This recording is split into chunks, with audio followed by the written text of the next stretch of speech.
Malayong malayo sa mga kasama ko sa House of Representatives. Doon.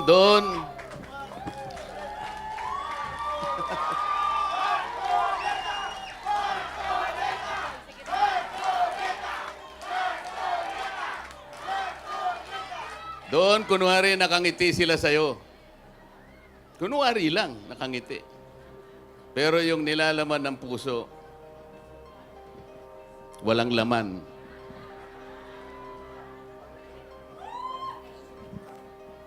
Kasi po, sinasabi ko sa kanila, maraming mali ang ginagawa natin. Dapat ang gawain natin, ibase natin sa ating mga tuntunin. Meron tayong House Rules and Regulations. Kagaya ng ginagawa ninyo sa ating Vice President.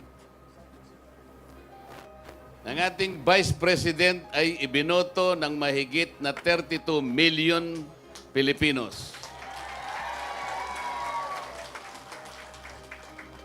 In-impeach nila yung Vice President.